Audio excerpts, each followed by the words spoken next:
In this video, I'm going to go over everything that I've done so far for my Creatures of Sonaria mod for Minecraft. This will show you all the mobs, blocks, items, armor, weapons that are going to be released in the first wave of the mod. So to start, we have Alatua. Out of all the creatures in the mod, this one has the most textures and mutations available. They spawn on the beaches and warm oceans. They're pretty common. When they die, they drop their corresponding colored star, which can be used in recipes to craft these star lamps, this plushie, the carpets, or this sword. They can be tamed with sugarcane and will behave like a wolf. They will follow you around and they'll attack what you attack. If you've tamed them, but if they are untamed and you attack them, they will all gang up on you. Otherwise, they're friendly. Next, we have Oxyphan. These guys spawn in the cold and frozen oceans. They are hostile if you are not playing in peaceful mode. If you're playing in peaceful mode, all of the hostile creatures in this game will just leave you alone. You cannot tame them. When they die, they drop this webbing, which can be used to craft this carpet or this plushie. Next we have the Sakern. The Sakern is a neutral creature that spawns only in the cherry groves. They can be tamed with cherry saplings. When they die, they drop their antler, which can be used to craft these antlers or this plushie. If you want to make them fly, tame or untamed, you would right click them with the feather, and that would trigger the flying. You can ride them and control them even if they're untamed. It doesn't matter. But if they are untamed, they won't follow you and they won't protect you. So if you want a pet that you can both ride it and then will protect you, you're going to want to tame it. And that goes for all the flying creatures in this mod. You can fly them without taming them. They just won't follow you or act as a pet. Next we have Sturdy. They spawn in snowy biomes, taigas, and the end.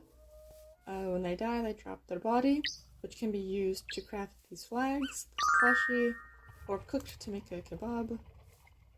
They're neutral, but they are quite weak, so you probably won't die if you attack them.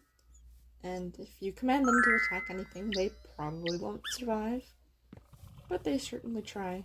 They can be tamed with sweet berries. Arrows. They spawn in the end. Like all the flying mobs, you just use a feather to make them fly, tamed or untamed, and you can ride them. They drop this golden eye, which can be used to craft this plushie. They can be tamed with golden apples. And they are neutral. Right. Minnowi, they spawn in the swamps, the rivers, and the mangroves. They're one of the few creatures in this mod to use their original sounds because it's iconic. When they die, they drop their body, which can be used to craft this display specimen or this plushie. They're passive, but if you attack them, you will get poison and nausea, so it's not recommended that you attack them. It will last a few seconds, so it's recommended if you are gonna kill them. You drink some milk.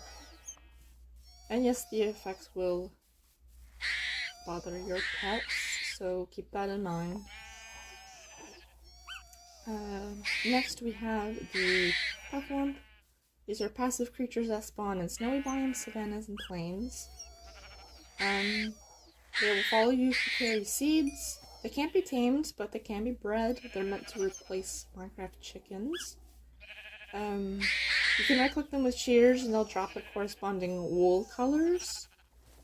And you can use wool to craft this plushie. They don't have any special drops. Next is the Coddle. They spawn in forests, meadows, and plains, with the exception of the ambrosia one, which spawns in the savanna, and the blue one that spawns in the snowy plains. They are neutral mobs, so they will attack you if you attack them. But they are meant to replace the Minecraft sheep. You can breed them with wheat, or you can right-click them with shears to drop their corresponding wool colors. When they die, they drop this skull, which can be used to craft this plushie. Next we have the Jotno. There are two versions of this. There are the friendly version, which you can see here in this pen, and there's the regular versions.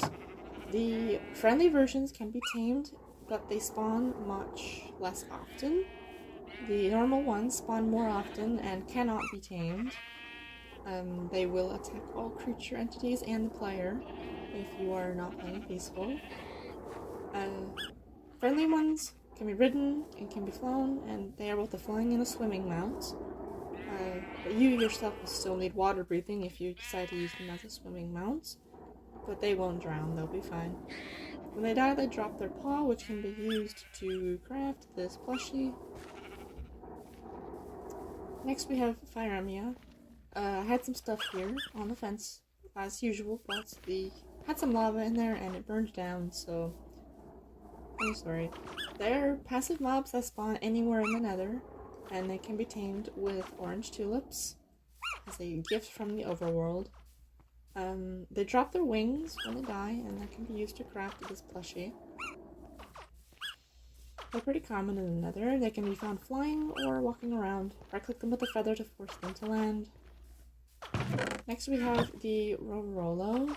They are passive mobs that spawn in the jungles and the bamboo forests. They can be bred with melon slices, and when they die, they drop their lamps that are on their backs, and they can be placed or they can be used to craft this plushie. The lamps do emit some amount of light, so you can use that as a torch decoration. Next we have Icaran, and this mob would be a surprise if you have been following the progress of the mob, because I never posted anything about it. It's a hostile mob that spawns only in the savannas, and they do despawn I believe I have it set for all the hostile mobs to despawn naturally. When they die, they drop their crests that's on their heads, and that can be used to craft this plushie. I believe I made it so you can also eat the crest if you wanted to. They do naturally target puff bombs as well as the player. So if you have a farm in the savannah, these guys could very easily become some sort of a nuisance. They cannot be tamed, not yet. So keep that in mind. Next we have CoS. There's two versions. There's the desert and the Badlands version. The Badlands version is a more yellowish color, and the desert version is not. They're both hostile if you're not playing in peaceful mode. They're immune to cactus damage, and they will target any, as well as the player. They don't have any special drops, but they drop cactus and can be used to craft this plushie. Not much to them yet. Next we have Wixpectro. It's a neutral mob that spawns in the Nether. It doesn't do anything, it simply just flies around. When it dies, it drops its body, and that can be used to craft this plushie. Next we have Weak. They spawn in the flower forests, cherry groves, sunflower plains, and jungles. Pretty much anywhere that has a lot of flowers. They are passive mobs that fly around these biomes. They will follow you if you're carrying a poppy or some other flower, I forgot. And if you right click them, you will get regeneration for a few seconds, which could be pretty useful as an adventure. They don't have any special drops, so you can craft the plushie. Oh, I forgot to put a crafting recipe. Oops. Anyway. This are the Paros. They spawn very often in the forests and the plains. There's actually one naturally over there. They're passive.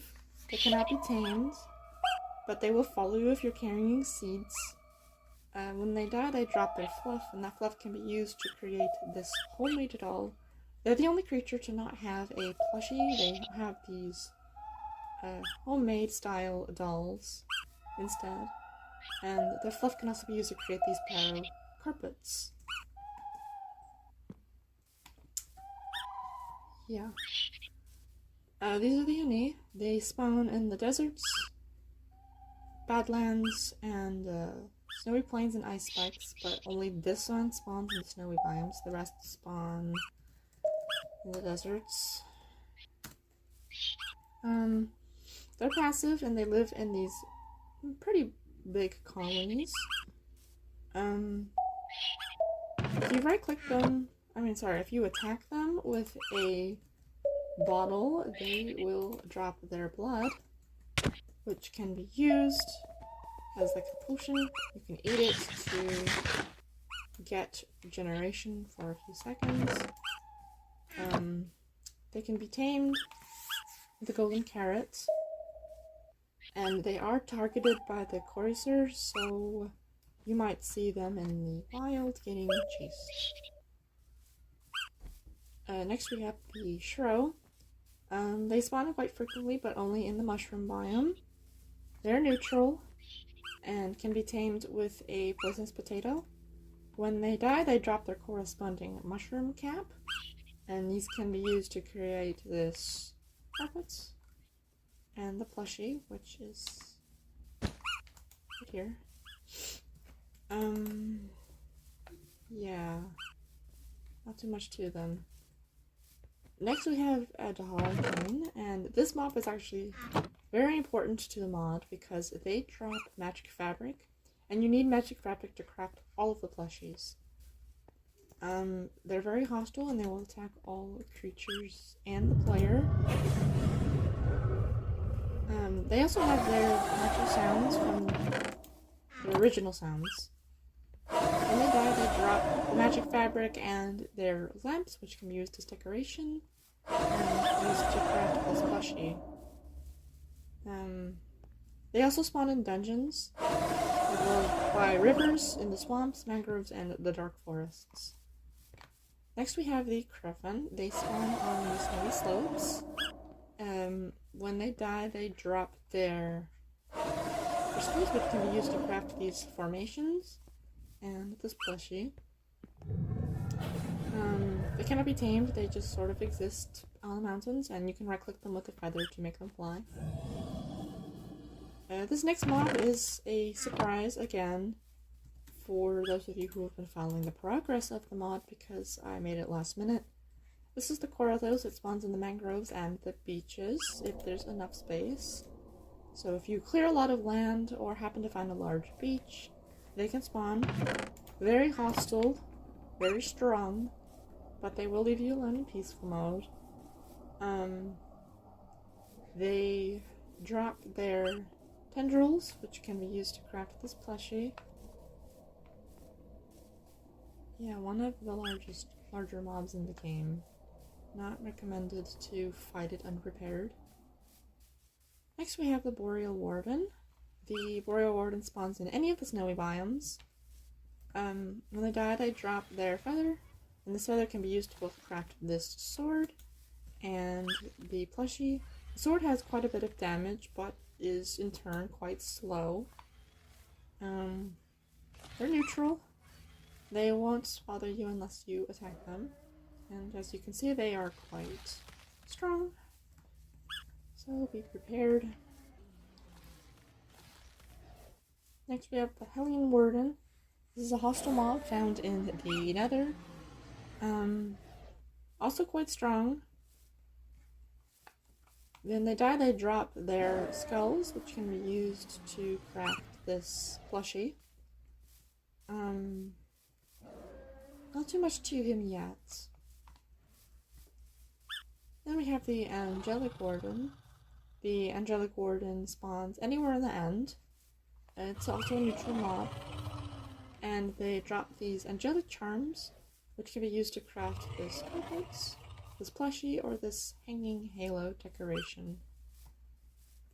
None of the wardens can be tamed. They just are like bosses that have valuable drops. Lastly, we have this mob here called the Kabuti. This mob doesn't spawn naturally in the game. It's a scrapped creature. So in this mod, scrapped creatures are treated as extinct. So you have to find some fossil artifacts and craft it. Spawn egg. It's neutral, not tameable yet, but it could be a nice addition for your base, or just to have it. Around the world, fairly commonly, you'll find these fossil blocks that have a 25% chance of dropping a ancient mushroom cap, and you need 2 of those caps to craft his spawn egg. This mod also adds in some berry bushes. You can just eat the berries. They're meant to copy legacy berries from the legacy game. And for this mod, I didn't go over all of the drops they have. I only went over their special drops. They have other drops, like Angelic Warden and Hellion Warden drop a Totem of Undying, and the Boreal Wardens drop Nether Stars.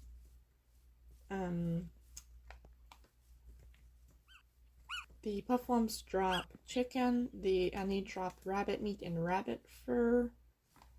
Yeah, stuff like that. I think John Hills drop beef when they're killed. These guys drop mutton. And stuff like that. They all have their own. Meat is work in progress. I'm working on golden meat for the arrows. I just didn't publish it yet. I kind of forgot. There are still some things in this mod that have to be fixed, and there are still some flaws. This is the first time I've ever made a mod, so it's gonna have, you know, some issues. Maybe stuff doesn't work as effectively as it should, but it's a start. I'm learning as I go. So it'll be released pretty soon. It's not released as of recording this video, and I hope for it to become something, you know, fun for those of you who decide to use it. It's definitely a work in progress. I will add in more creatures in later waves, and I hope to add in more things to make the mod, I guess, more fun. More blocks, more quests to do, just something to do rather than just finding creatures around the world, because that can get boring pretty quickly. Anyway, thank you for watching. I will eventually have this posted somewhere on probably CurseForge, I don't know. We'll see. And I hope you enjoy the mod too. It will be improved on as I go, and as I get better at my skills. He's not supposed to despawn. That will be fixed. He's not going to despawn. That would be so much of a pain to craft him, and then he's gone. I'll probably make him tameable too, just because, like, you do all that work, and for what? Anyway, if you have recommendations for what could make the mod more fun as a player, do let me know. I'm not taking requests for creatures or mutations, because I do eventually intend to add as many as I can in the future. I'm also looking for recommendations on blocks, clothes, items, weapons, activities, stuff like that. You know, to make it more than just mobs spawning everywhere, because, again, that gets boring quick. Anyway, thank you for watching,